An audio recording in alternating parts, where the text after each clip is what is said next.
ಇದಕ್ಕೆ ಯಾವುದಾದ್ರೂ ಫಂಗಸ್ ಅಥವಾ ಶಿಲೀಂಧ್ರ ಅಥವಾ ಬ್ಯಾಕ್ಟೀರಿಯಾ ಅಟ್ಯಾಕ್ ಆಗಿದೆ. ಇದು ಏನೂ ಆಗಿಲ್ಲ ಅಂತಂದ್ರೆ ಇದು ಸತ್ತು ಮೀನು ಭಾಳತ್ತಾಗಿದೆ.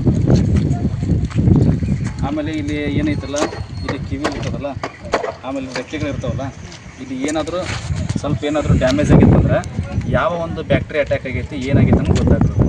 ಇದು ಓಪನ್ ಆಗೈತಪ್ಪ ಅಂತಂದ್ರೆ ಇದು ಆಕ್ಸಿಜನ್ ಕೊರತೆ. ಶಿಕ್ಷಕರೊಂದಿಗೆ ನಾನು ಬಾದಾಮಿಯ ಅಗಸ್ತ್ಯ ಮಂಡಲದಲ್ಲಿ ಇವತ್ತು ಮೀನುಗಳು ಸಾವು ವಿಚಾರದಲ್ಲಿ ಸಂಬಂಧಪಟ್ಟಂತ ಮೀನುಗಾರಿಕೆ ಇಲಾಖೆ ಅಧಿಕಾರಿಗಳು ಮತ್ತು ಪುರಾತತ್ವ ಇಲಾಖೆ ಅಧಿಕಾರಿಗಳು ತಕ್ಷಣವೇ ಆ ಒಂದು ಹೊಂಡಕ್ಕೆ ಬಂದು ಅಲ್ಲಿರ್ತಕ್ಕಂಥ ಸತ್ತು ಬಿದ್ದ ಮೀನುಗಳ ಬಗ್ಗೆ ಪರಿಶೀಲನೆ ಕಾರ್ಯಕ್ರಮ ಇಲ್ಲಿ ನಡೀತಾ ಇದೆ.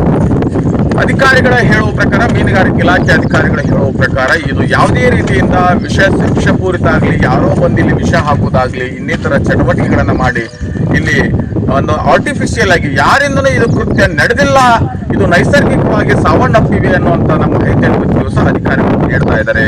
ಇದು ಒಂದು ನೈಸರ್ಗಿಕವಾಗಿರ್ತಕ್ಕಂಥ ಆಮ್ಲಜನಕದ ಇಲ್ಲೇನು ಹುಲ್ಲು ಬೆಳೆದಿದೆಯಲ್ಲ, ಹುಲ್ಲು ಬೆಳೆದು ಒಂದು ರೀತಿಯಾಗಿ ಆಮ್ಲಜನಕದ ಕೊರತೆಯಾಗಿ ಇಲ್ಲಿ ಸಾವನ್ನಪ್ಪಿವೆ. ಮತ್ತು ಇಲ್ಲೇನು ನಾವೆಲ್ಲ ನೋಡ್ತಾ ಇದ್ದೀರ, ಗ್ರಾಮೀಣ ನಮ್ಮ ಏನು ನಗರದ ಜನ ಇವತ್ತು ದಿವಸ ಬಟ್ಟೆ ಒಗೆಯುವಂತಕ್ಕಂಥ ಈಗಾಗಲೇ ನಾವು ಕೆಮಿಕಲ್ ಸಬ್ಕಾರ್ಗಳಾಗಿರ್ಬೋದು, ಸಬ್ಕಾರ ಪುಡಿ ಆಗಿರ್ಬೋದು, ಇಂಥ ಕೆಮಿಕಲ್ನ ಪ್ರಾಡಕ್ಟ್ಗಳಿಂದ ಆ ಒಂದು ನೀರಿನೊಳಗೆ ಸೇರಿದಾಗ ಇದು ಒಂದು ಕಾರಣ ಅನ್ನುವಂಥದ್ದು ದೃಢೀಕರಿಸಿದ ಮಾಹಿತಿಯನ್ನು ಈಗಾಗಲೇ ಒಂದು ಇಲಾಖೆ ಅಧಿಕಾರಿಗಳು ಇವತ್ತು ದಿವಸ ಸದಾಶಿವ ಮರಡಿ ಅಂತ ಅಧಿಕಾರಿಗಳು ಇದಕ್ಕೆ ಸಮಗ್ರವಾಗಿ ಮಾಹಿತಿಯನ್ನು ನೀಡಿದರು.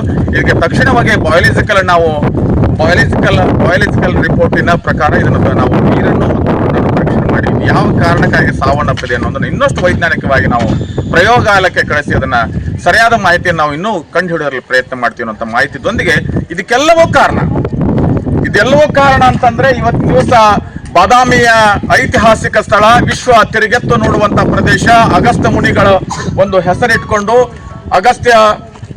ಅಗಸ್ತ್ಯ ಮುನಿಗಳ ಒಂದು ಪ್ರಾಧಾನ್ಯದಲ್ಲಿ ಇವತ್ತು ದಿವಸ ಮೀನು ನೋಡ ಸುಂದರವಾದಂತ ನಮ್ದೊಂದು ಪಾಂಡ್ ಅದ. ನಾವು ಇದಕ್ಕೆ ಏನು ಒಂದು ಹೊಂಡದಲ್ಲಿ ಬಹಳ ವಿಶ್ವ ತಿರುಗೆತ್ತ ನೋಡುವಂತ ಹೊಂಡದಲ್ಲಿ ಇವತ್ತು ದಿವಸ ಸರಿಯಾದ ರೀತಿಯಿಂದ ಇದನ್ನ ಸ್ವಚ್ಛತೆಗೊಳಿಸಿಲ್ಲ. ಇದಕ್ಕೆ ಒಂದೇ ಕಾರಣ, ಮಲಿನ ನೀರು ಸ್ವಚ್ಛತೆಗೊಳಿಸದೇ ಇರುವುದರಿಂದ ಈ ರೀತಿ ಇವತ್ತಿನ ದಿವಸ ಮೀನುಗಳ ಸಾವಿಗೆ ಕಾರಣ ಆಗಿದ್ದು ನೇರ ಹೊಣೆಗಾರ ಇರ್ತಕ್ಕಂಥದ್ದು ಪುರಾತತ್ವ ಇಲಾಖೆ ಅಧಿಕಾರಿಗಳ ಕಾರಣ ಅನ್ನೋದನ್ನ ಇಲ್ಲಿ ಸಂಪೂರ್ಣವಾಗಿ ಸಾಕ್ಷಿಪರವಾಗಿ ಲೈವ್ ಆಗಿ ನೋಡಿದಾಗ ಇದು ನಮ್ಗೆ ದೃಢೀಕರಿಸ್ತಾ ಇದ್ವಿ. ಇದಕ್ಕೆ ನೇರ ಹೊಣೆಗಾರಿ ಯಾರಪ್ಪ ಅಂದ್ರೆ ಪುರಾತತ್ವ ಇಲಾಖೆ ಸರಿಯಾದ ರೀತಿಯಿಂದ ಇದನ್ನ ಸ್ವಚ್ಛತೆಗೊಳಿಸದೇ ಇರೋದ್ರಿಂದ, ಸರಿಯಾದ ರೀತಿಯಿಂದ ಇದನ್ನ ಮೇಂಟೆನೆನ್ಸ್ ಮಾಡದೇ ಇರೋದ್ರಿಂದ ಈ ರೀತಿಯಾದಂತಹ ವ್ಯವಸ್ಥೆಯನ್ನ ಮುಂದಿನ ದಿನಮಾನದಲ್ಲಿ ಆಗಬಾರ್ದು ಅನ್ನೋಂಥ ಸಾರ್ವಜನಿಕರ ಆಗ್ರಹ ಇರೋದ್ರಿಂದ ಇದು ಒಂದು ಹಿಸ್ಟಾರಿಕಲ್ ಏರಿಯಾನ, ವರ್ಲ್ಡ್ ಹೆರಿಟೇಜರ್ ಪ್ಲೇಸ್ ಅನ್ನ ಸರಿಯಾದ ರೀತಿಯಿಂದ ಸ್ವಚ್ಛತೆಯನ್ನು ಗೊಳಿಸಿಕೊಂಡು ಇಲ್ಲಿ ಇರತಕ್ಕಂಥ ನೀರನ್ನ ಸರಿಯಾದ ರೀತಿಯಿಂದ ಇಟ್ಕೋಬೇಕನ್ನುವಂತ ವಿಚಾರದಲ್ಲಿ ಈಗಾಗಲೇ ಸಾರ್ವಜನಿಕರ ಆಗ್ರಹದೊಂದಿಗೆ ಅಧಿಕಾರಿಗಳ ವಿಶ್ವಾಸದಿಂದ ಇಲ್ಲ ನಾವು ಸರಿಪಡಿಸ್ತೀವಿ ಅನ್ನೋ ಮಾತನ್ನ ಹೇಳ್ತಾ ಇದ್ದಾರೆ. ಒಟ್ಟಾರೆ ಹೇಳುವುದಾದ್ರೆ ಇದು ನೈಸರ್ಗಿಕ ಸಾವು, ಮೀನುಗಳಿಗೆ ಆಮ್ಲಜನಕ ಮತ್ತು ಇನ್ನಿತರ ಕೊರತೆಗಳಿಂದ ಸಾವನ್ನಪ್ಪಿವೆ. ಯಾವುದೇ ರೀತಿಯಿಂದ ವ್ಯಕ್ತಿಗತವಾಗಿ ಅಥವಾ ವಿಷಪೂರಿತ ಯಾರಾದ್ರೂ ಆಲ್ಟರ್ನೇಟ್ ಏನು ಮಾಡಿಲ್ಲ ಅನ್ನೋದನ್ನ ದೃಢೀಕರಿಸುತ್ತೆ. ಇವತ್ತು ದಿವಸ ಅಧಿಕಾರಿಗಳು ಬಂದು ಇಲ್ಲಿ ಸಾವನ್ನಪ್ಪಿದ ಮೀನುಗಳನ್ನ ಸರಿಯಾದ ರೀತಿಯಿಂದ ವೈಜ್ಞಾನಿಕ ಪರಿಶೀಲನಾ ಅಧಿಕಾರಿಗಳು ಬಂದು ಈಗಾಗಲೇ ಪುರಾತತ್ವ ಇಲಾಖೆಗಳ ಅಧಿಕಾರಿಗಳಾಗಿರ್ಬೋದು, ಆಮೇಲೆ ಮೀನುಗಾರಿಕೆ ಇಲಾಖೆ ಅಧಿಕಾರಿಗಳಾಗಿರ್ಬೋದು, ಎಲ್ಲರೂ ಸೇರಿ ಈ ಪರಿಶೀಲನವನ್ನೇ ಮಾಡ್ತಿದ್ರೆ ಮುಂದಿನ ದಿನಮಾನದಲ್ಲಿ ಈ ರೀತಿ ನಾನು ಆಗುದಿಲ್ಲ ಅನ್ನೋ ಮಾತನ್ನ ಆಶ್ವಾಸನದೊಂದಿಗೆ ಮಾತನ್ನು ನೀಡಿದ್ದಾರೆ. ಸಾರ್ವಜನಿಕರೊಂದಿಗೆ ನಾನು ಮುತ್ತನರಗುಪ್ಪ, ಚಾಣಕ್ಯ ನ್ಯೂಸ್ ವೀಕ್ಷಕರೊಂದಿಗೆ ನಾನು ಮುತ್ತನರಗುಪ್ಪ, ನಮಸ್ಕಾರ. ಇದಕ್ಕೆ ಯಾವುದಾದ್ರೂ ಫಂಗಸ್ ಅಥವಾ ಶಿಲೀಂಧ್ರ ಅಥವಾ ಬ್ಯಾಕ್ಟೀರಿಯಾ ಅಟ್ಯಾಕ್ ಆಗಿದೆ.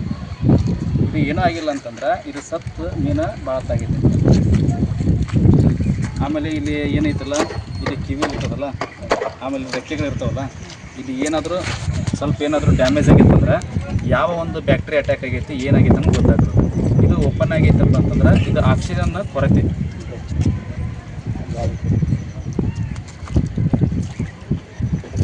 ಇದನ್ನೆಲ್ಲ ಈಗ ಒಟ್ಟ ಸರ ಇದನ್ನ ತೆಗಿಸಿ ಇದನ್ನ ಇದು ಸುಡಿಸ್ಬೇಕು ಸರ್. ಮತ್ತು ಆಮೇಲೆ ಇದು ಜಾಸ್ತಿ ಇರೋದ್ರಿಂದ ಮತ್ತು ಉಳಿದ ಮೀನುಗಳು ಸತ್ತೋಗ್ತದೆ. ಅದು ಬರೋಬರ ಆಮೇಲೆ ಇದು ವೈರಸ್ ಅಟ್ಯಾಕ್ ಆಗುತ್ತೆ.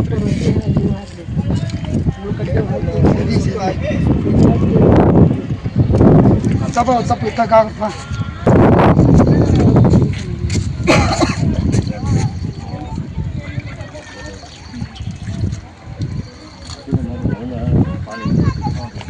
ಆಮೇಲೆ ಈಗ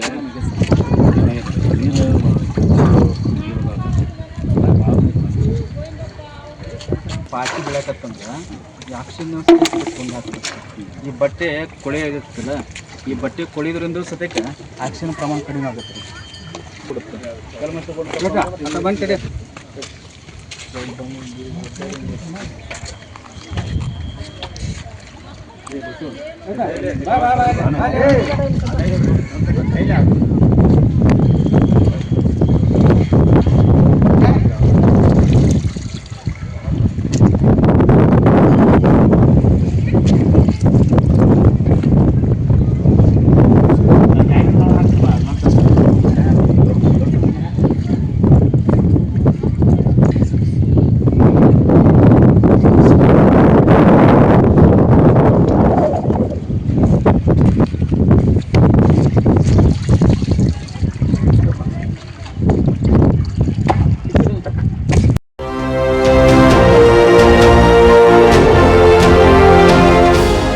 ಚಾಣಕ್ಯನ ಛಲ ಜನರ ಪರ, ಸದಾ ಶುದ್ಧ ಸುದ್ದಿಗಳೊಂದಿಗೆ ನಿಮ್ಮ ಚಾಣಕ್ಯ ನ್ಯೂಸ್.